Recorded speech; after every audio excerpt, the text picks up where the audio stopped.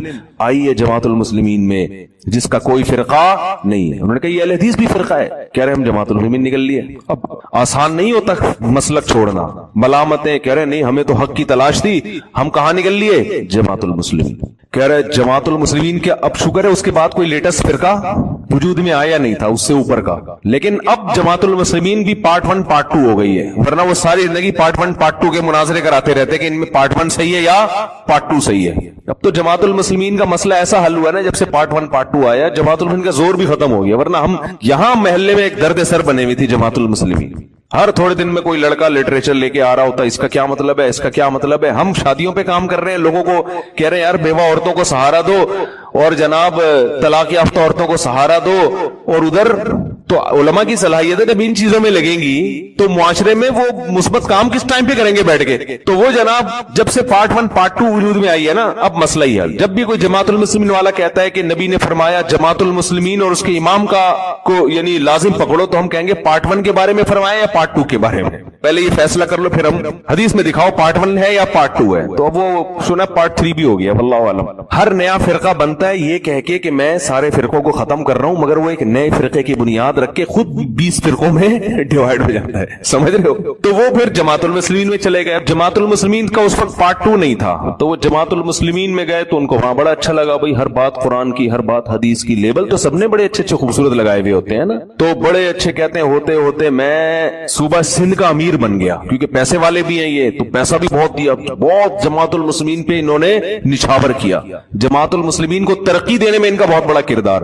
میں نام اس لیے بتاؤں گا کہ ان کی طرف سے پابندی ہے جماعت المسلمین, پھر ان کے تنگ نہ کرنا شروع کر دیں ان کو. کیا بھائی تو نے جماعت المسلمین چھوڑ دی, ہمارے راز کیوں فاش کر رہے ہیں؟ یہ بھی تو خطرہ ہوتا ہے نا. تو کہتے ہیں مجھے پھر ایک دن اندازہ ہوا, کیونکہ حق کے متلاشی تھی, مجھے اندازہ ہوا کہ حنفی لوگ ابو حنیفہ کی اتنی تقلید نہیں کرتے جتنے یہ جماعت المسلمین والے اپنی امیر کی مقلد ہیں. یہ لوگ لیبل لگاتے ہیں کہ ہم کسی کی تقلید نہیں کرتے, مگر جتنے بڑے مقلد یہ لوگ ہیں, اتنا بڑا مقلد مجتہدین کی ایسی تقلید نہیں ہو رہی ہے. کہہ رہے پھر میں سوال پوچھتا تھا, مجھے اس کا جواب نہیں ملتا تھا, تو میں پھر کنفیوز ہونا شروع ہو گیا. یار تم تو باپ بنائے ہوئے تم نے اپنے امیر کو. کہہ رہے اب کہاں جائے بھائی, یہ تو شکر ہے مرتد نہیں ہوئے. میں نے ایسے لوگوں کے واقعات سنے جو تنگ آ کے بالآخر مرتد ہو گئے, اسلام چھوڑ دیا انہوں نے. کہہ رہے ایک دن میں کیا تبلیغی جماعت کہیں فضائل اعمال کی تعلیم چل رہی تھی تو میں جا کے بیٹھ گیا. مجھے انہوں نے پاؤں دبانا شروع کر دیے کہ سہروزے میں چلو. کہہ رہے پہلے تو میں نے سوچا ابھی رفع الیدین کا مسئلہ چھڑیں گے نا, اب یہ آمین کی بات کریں گے. کہہ رہے میں نے ٹانگیں چوڑی کر کے نا یوں کر کے پوری نماز پڑھی ایسے کہ مجھے کوئی چھیڑے, کسی نے نہیں چھیڑا. تمہارے لیے صرف اوت الکتاب کا ذبیحہ حلال ہے, اور اوت الکتاب قرآن کی نص کے مطابق یہودی اور عیسائی ہیں.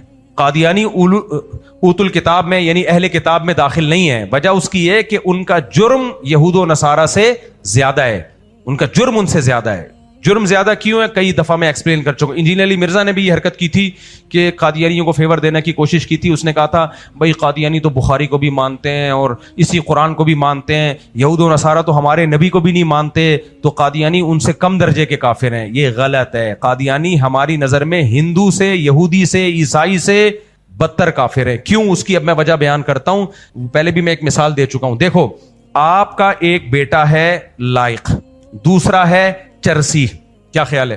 غلط ٹریک پہ چل پڑا ہے. ہیں دونوں کس کے بیٹے؟ آپ کے. اب مجبور ہو گئے, ٹھیک ہے یار آپ بڑے خاندانی آدمی ہو, آپ کے تصور نہیں ہے کہ آپ کی اولاد میں کوئی چرس بھی ہے. تو محلے میں ایک چرسی لڑکا رہتا ہے, آپ کو اس سے کوئی لینا دینا ہوگا؟ کوئی آ کے کہتا ہے جی وہ چرس پیتا ہے اور آپ کو نہیں مانتا اور یہ ہے وہ, آپ بولیں گے بھائی نہ مانے, اس کا اپنا مسئلہ ہے, میں دیکھ لوں گا. میں اس کو وراثت سے کیا کر دوں گا؟ محروم.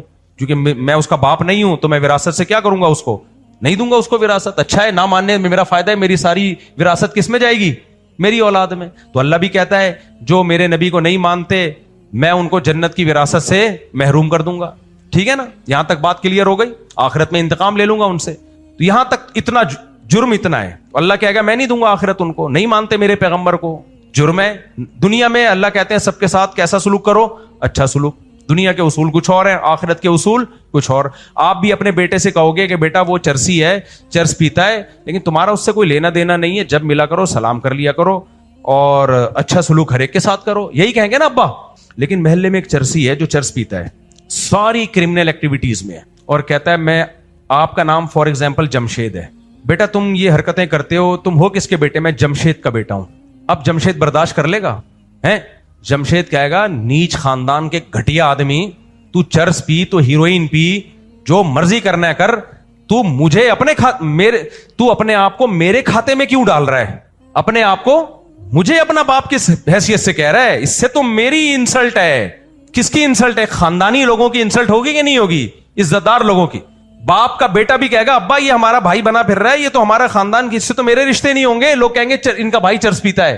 اب ابا اس کا بائیکاٹ کرے گا اس وقت تک جب تک یہ چرسی اس باپ کا نام اپنے نام سے ہٹائے گا نہیں. آپ بائیکاٹ کرو گے, آپ اپنی اولاد کو بولو گے اس کو سلام نہیں کرنا, اس کو سلام کا جواب نہیں دینا, اس کے کھانے میں, اس کی دعوتوں میں نہیں جانا. بائیکاٹ جب تک یہ میرا اپنے نام سے میرے لیبل نہیں ہٹا لیتا. کیونکہ ہماری طرف منسوب کیوں کر رہا ہے بھائی؟ تو اس جھوٹے مکار کو, چرسی ہیروئنچی شرابی کو میرے کھاتے میں کیوں ڈال رہا ہے؟ اب سمجھو بات کو. عیسائی, مسیحی, ہندو جتنے بھی ہیں جو مرضی کریں, اپنی ان حرکتوں کو اسلام قرار نہیں دیتے اور اپنے اس عمل کو محمد صلی اللہ علیہ وسلم کے کھاتے میں نہیں ڈالتے. مرزا غلام احمد قادیانی نے جھوٹی نبوت کا دعویٰ کیا اور اس اپنے آپ کو کس کے کھاتے میں ڈالا؟ محمد صلی اللہ علیہ وسلم کے, کہ میں محمد صلی اللہ علیہ وسلم کا ذلی نبی ہوں. اور قادیانی اس جھوٹے نبی کو مان کے اپنے آپ کو مسلم قرار دیتے ہیں, اس عمل کو اسلام قرار دیتے ہیں. بھائی اسلام جھوٹے نبیوں سے بری. میں نے ابھی 22 حدیثیں صحیح سند کے ساتھ نکالی ہیں جس میں نبی کا ارشاد ہے کہ میں آخری نبی ہوں, میرے بعد کوئی نبی نہیں ہے. صحابہ کے اقوال نکالے ہیں, سب میں یہ کوئی نبی نہیں ہے میرے بعد. اور آپ نے فرمایا 30 جھوٹے پیدا ہوں گے, ہر ایک دعویٰ کرے گا کہ میں نبی ہوں. فرمایا انا خاتم النبی لا نبی بعدی, میرے بعد کوئی نبی نہیں ہے. بار بار آپ یہ کہہ رہے ہیں, پوری امت جمع ہو چکی ہے اس پر کہ آپ آخری نبی ہیں. ایک جھوٹا کذاب اٹھتا ہے اور تو اٹھ جاتا, نبوت کا دعویٰ کر لیتا, اپنے مذہب کا جو مرضی نام رکھتا, تو جانتا, تیرے فالوور جانتے. اس کو کس کے کھاتے میں ڈالا جا رہا ہے؟ سید الانبیاء کے کھاتے میں, کہ ہمارے نبی کا ذلی نبی ہے. نہیں بھائی, یہ ہم برداشت, یہ ہماری غیرت کے خلاف ہے. ہم نے اپنے نبی کا دفاع کرنا ہے, لہذا ہم مسیحی کو عزت دے سکتے ہیں, ہندو کو عزت دے سکتے ہیں, کیونکہ وہ بت پرستی کو اسلام قرار نہیں دیتے. وہ یہ نہیں کہتے ہمیں محمد صلی اللہ علیہ وسلم نے کہا کہ بتوں کی عبادت کرو. مسیحی یہ نہیں کہتے ہمیں محمد صلی اللہ علیہ وسلم نے کہا کہ مسیح علیہ السلام کو اللہ کا بیٹا بناؤ. قادیانی کہتا ہے کہ ہم نبی کے حکم پہ اس کذاب اور جھوٹے کو اللہ کا پیغمبر مانتے ہیں اور اس کو فالو کرنے کو عین نبی کو فالو کرنا سمجھتے ہیں.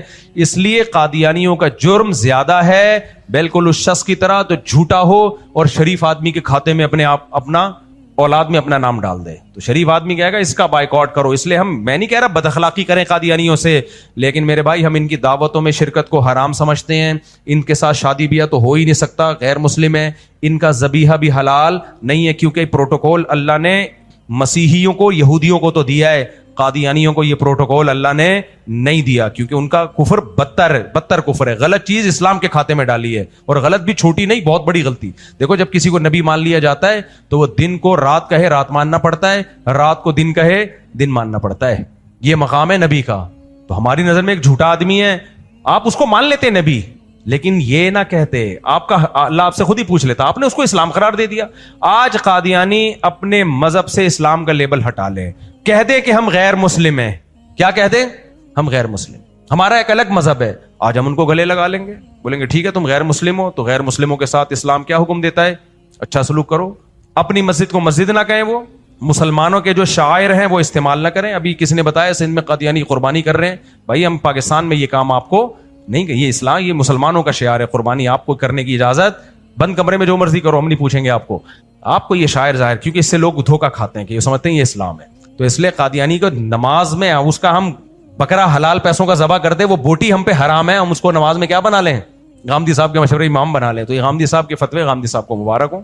اور دیکھو اللہ نے قرآن میں کہا ہے نا کہ میں جھوٹے نبی کو پنپنے نہیں دیتا, ہے نا قرآن میں نے اس کی کئی دفعہ تشریح بیان کی ہے. اس سے ایسی غلطیاں کرواتا ہوں کہ لوگوں کو پتہ چل جائے یہ جھوٹا ہے, جیسے مرزا غلام احمد سے کروائی غلطیاں.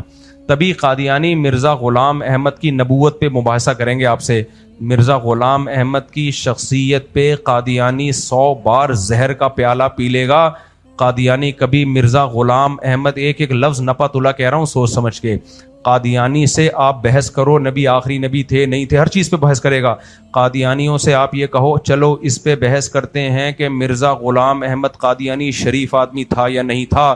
قادیانی 100 بار زہر کا پیالہ پی لے گا لیکن اس ٹاپک پہ کبھی آپ سے بات نہیں کرے گا. علماء اس سے بات کرتے ہیں اس پہ کہ مرزا کی کتابوں سے ہم ثابت کریں گے یہ نبوت تو شرافت کے بعد کی چیز ہے، یہ شریف انسان نہیں تھا.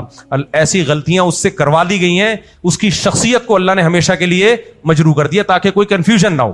تو یاد رکھو اسی طرح کوئی مذہبی اسکالر جو قرآن و سنت کے نام پہ لوگوں کو غلط گائیڈ کر رہا ہو، اس کی ذاتی حیثیت کیا ہے وہ ایک الگ بحث ہے. گائیڈ غلط کر رہا ہو، اللہ اس سے وہ غلطیاں کرواتے ہیں کہ دنیا کے سامنے ظاہر ہو جاتا ہے کہ یہ صحیح اسکالر نہیں ہے، اس کو فالو مت کرو. کیوں؟ جو بھی علماء ہیں یا مذہبی اسکالر ہیں جن کے پاس علم ہے حدیث کے مطابق وہ پیغمبر کے وارث ہیں. تو جیسے اللہ جھوٹے پیغمبر کو پنپنے نہیں دیتے، جھوٹے اسکالر کو بھی اللہ پنپنے نہیں دیتے. سے ایسی مسٹیک کرواتے ہیں دنیا کے سامنے واضح ہو جاتا ہے کہ یہ اس قابل نہیں ہے کہ اس کو فالو کیا جائے. یہ اللہ کا ذمہ ہے. اور اللہ یہ تبھی دیکھو نا ان کے فتوے کس طرح کے آ رہے ہیں، یعنی ان کے جو کام 1400 سالہ تاریخ میں کبھی کسی نے فتویٰ نہیں دیا، صحیح ہے نا، کہ غیر مسلم کے پیچھے نماز. تو یہ اللہ کی طرف سے ہوتا ہے. ایسی ایسی غلطیاں کروائی جاتی ہیں کہ، اور یہ ایک تو غلطی ہوتی ہے نا تعبیر میں غلطی ہو گئی، کہنا کچھ چاہ رہا تھا، یہ تو سب انسان ہو. ایک ہوتا ہے باقاعدہ کانفیڈینس کے ساتھ ڈھٹائی کے ساتھ غلطی کرنا اور پھر اس پر قائم رہنا. تو یہ ایک نہیں ہے، ایسی غلطیوں کے پورے پلندے ہیں. غامدی صاحب نے کووڈ کے زمانے میں فتویٰ دیا تھا کہ گھروں میں بھی جماعت جائز ہے، یعنی آپ آن لائن بھی جماعت کر سکتے ہیں. امام کی اسکرین پہ آپ دیکھ کے نا جماعت کی نماز پڑھ لیں. ایک صاحب داڑھی والے، ان کا نام ذہن سے، انہوں نے بڑا اچھا ریئیکشن ریکارڈ کیا. انہوں نے کہا غامدی صاحب نے فتویٰ تو دے دیا لیکن یہ فتویٰ اتنا بڑا لطیفہ ہے کہ غامدی صاحب کو اندازہ بھی نہیں ہوا کہ میں کون سا لطیفہ سنا کے چلا گیا ہوں. انہوں نے کہا یہ تو پوری دنیا مانتی ہے کہ امام ہمیشہ آگے ہوتا ہے، مقتدی ہمیشہ پیچھے. اب اسلام آباد میں ایک آدمی آن لائن نماز پڑھا رہا ہے، کراچی میں جو اقتدا کر رہا ہے، کراچی سے مکہ زیادہ قریب ہے، اسلام آباد سے کم از کم بھی میرا خیال ہے 1000 کلومیٹر دور ہوگا. تو یہ عجیب و غریب نماز ہے جس میں امام 1000 کلومیٹر پیچھے کھڑا ہوا ہے اور مقتدی 1000 کلومیٹر آگے. انہوں نے کہا لیکن محترم نے فتویٰ دے دیا. ایک اور مثال دے کے بس بات ختم کرتا ہوں. ٹیلی ویژن میں نا ایک دفعہ پروگرام چل رہا تھا یہ فلکیات پر، کہ چاند کا جو چاند دیکھ کے ہم جو روزہ رکھتے ہیں تو رویت ہلال کمیٹی کی ضرورت کیا ہے. فلکیات کی کیلکولیشن سے ہمیں کر لینا چاہیے، تو دیکھنے کا تکلف کی کیا ضرورت ہے. اس ٹاپک پر بات کرنی تھی، مجھے بھی بلایا اور غامدی صاحب کے ایک شاگرد تھے ان کو بھی بلایا. اچھا جی، اب میں تو اس پہ تیاری کر کے گیا تھا، مجھے پتا ہمارے جامعہ والے تو فلکیات میں بے انتہا ایکسپرٹ ہیں.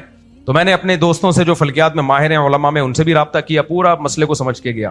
تو غامدی صاحب کے جو شاگرد بیٹھے ہوئے تھے نا، انہوں نے پہلے پوری سائنس پہ اپنی افلاطونی اور بقراتی جھاڑ دی. سائنس، یہ مولوی سائنس کو نہیں مانتے اور اصل میں تو یہ وغیرہ وغیرہ. جب فلکیات تھے پہلے زمانے میں تو ممکن نہیں تھا. میری باری آئی، میں نے کہا دیکھیں اللہ کا یہ بڑا فضل ہوا کہ ٹیلی ویژن والوں نے ماہر فلکیات کو بھی بلایا ہوا تھا کراچی یونیورسٹی کے. میں نے کہا بھائی صاحب آپ نے سائنس کے زمین آسمان کے قلابے ملا دیے، پہلے یہ تو پوچھو سائنسدان کیا کہتے ہیں، کیا فلکیات کی کیلکولیشن پر یہ ممکن بھی ہے.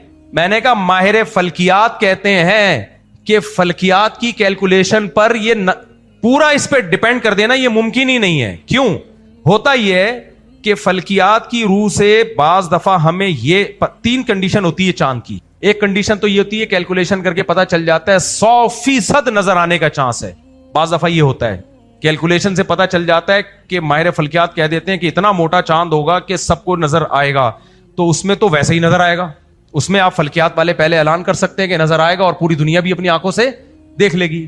ایک کنڈیشن یہ ہوتی ہے کہ ماہر فلکیات کہتے ہیں کہ نظر آنے کا چانس ہی نہیں ہے، یہاں نظر آئے گا ہی نہیں. یہاں فلکیات سے یہ فائدہ اٹھایا جا سکتا ہے کہ بھائی کیلکولیشن کی روح سے جب ہے ہی ایک چیز نہیں تو کمبخت تجھے نظر کیسے آ گیا. صحیح ہے نا، یہاں فائدہ اٹھایا جا سکتا ہے اور رویت ہلال کمیٹی یہ فائدہ اٹھاتی ہے، ماہر فلکیات سے رابطہ کرتی ہے. اس کے لیے ہمیں کسی جدید قانون اور ضابطے کی ضرورت نہیں ہے.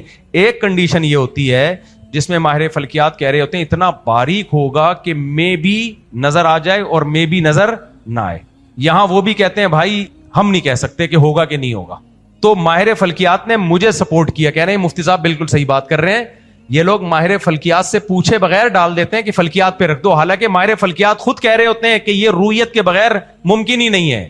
یعنی فلکیات سے مدد لی جا سکتی ہے اور لی جا رہی ہے، لیکن کل وہ اگلا مہینہ شروع ہو رہا ہے یا نہیں ہو رہا یہ دو صورتوں میں تو ممکن ہے اور اکثر و بیشتر یہ بیچ کی صورت ہوتی ہے, اس میں تو ممکن ہی نہیں ہے. میں نے کہا لو بھائی, بلا وجہ سائنس کے زمین آسمان کے قلابے ملا کے نا بھرم میں ڈالنے کی کوشش, یہ سائنس سائنس سائنس کر رہے ہو. سائنسدان خود نہیں, جیسے ایک اور اسکالر ہے, نام نہیں لوں گا, ان کو بڑی سائنس سائنس کر رہے ہوتے ہیں, کہتے ہیں مولویوں کو سائنس بالکل نہیں آتی ہے.